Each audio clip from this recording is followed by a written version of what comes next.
The practice of stopping, citing, and arresting unhoused people was so widespread that between 2016 and 2022, 37% of all PHX PD or Phoenix PD arrests were of people experiencing homelessness.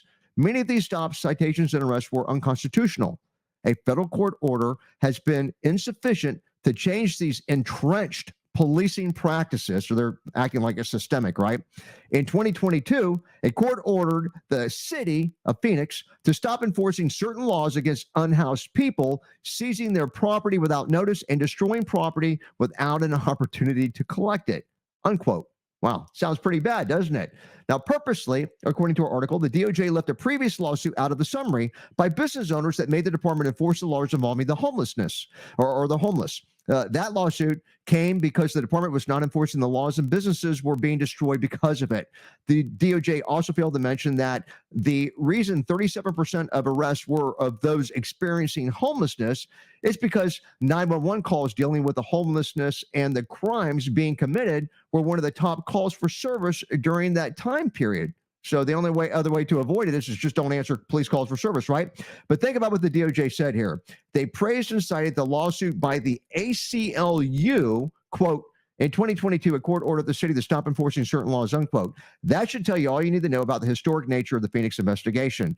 Now, it goes on to say that it shouldn't have been a surprise that the Supreme Court supported the rights of a city and the police department to enforce laws, even if those laws affect homeless people. And indeed, it seems that homelessness does not provide a defense for breaking the law. Shocker. The SCOTUS blog stated that the Supreme Court upheld ordinances in a Southwest Oregon city that prohibit people who are homeless from using blankets and pillows and cardboard boxes for protection from the elements while sleeping within the city limits. By a vote of 6-3, the justices agreed with the city, which is Grant's Pass, that the ordinances simply bar camping on public property by everyone, and they do not violate the Constitution's ban on cruel and unusual punishment. And finally, it closes by saying, and I love this part, just in case representatives from the DOJ read this, and we know that they are listening to this, we will explain what this means. It means that your summary report, in your opinion, is wrong. It also means that a large portion of this so-called investigation has been destroyed. All right, there we go. So Travis, I think that you're the resident expert on all this stuff, and I know that you're quite fond of consent decrees. So can you clear this up for us? Well, that covers a lot of it. And, you know, I'm still amazed that we sit here and we talk about this. This has been the biggest scam in law enforcement for the last 3 decades. And that's just one section of that Phoenix report that it's completely and utter opinion from a bunch of civil rights attorneys. We don't know who they are. You have to keep yourself, you got to remind yourself this, Chip. The DOJ issues a summary report. They don't issue the investigation. They don't tell you who their experts are. They don't tell you why they came up with this. They literally in Phoenix listed 120 plus examples of this so-called pattern and practice. Well, let's just stop right there. What is a pattern and practice? Because the Phoenix Police Department responds to millions of calls a year, right? They engage with and they engage with many more people than just the calls.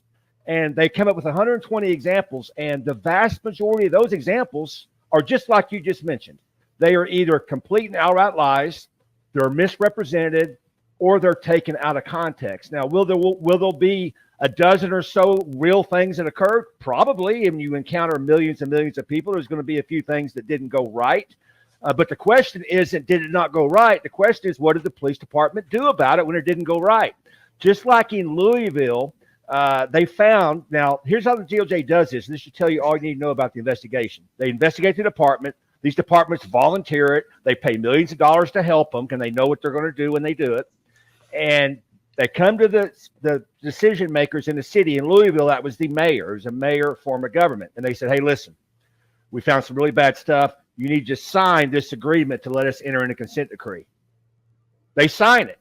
Then they drop the summary report in Louisville, and the chief and the county attorney looks at it and says, there's not one piece of evidence in here, because they write these reports the same everywhere they go. Innuendos, misrepresentations, write out lies, because the DOJ is not there to reform law enforcement for the better. They're there to impart their idea of what law enforcement is, and you read it right in that Phoenix investigation. How dare the Phoenix Police Department enforce laws against people that are experiencing homelessness, right? And so thankfully, Phoenix City Council recognized what had happened in other cities, so they made this audacious claim.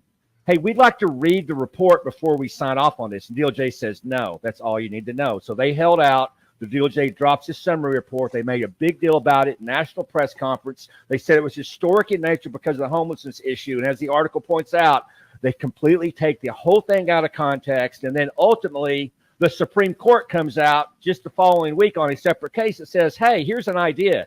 You don't get to destroy businesses. You don't get to, make the lives of citizens, put it in a bad spot. You don't get to walk around committing all these crimes because you're homeless. Cities have the right to enforce laws against anybody, white, black, red, homeless, with a home, with an apartment. If you commit a crime, the police have the authority to enforce the crime. And so this entire report in historic nature was written around this homelessness issue. They led with that and they ended with that.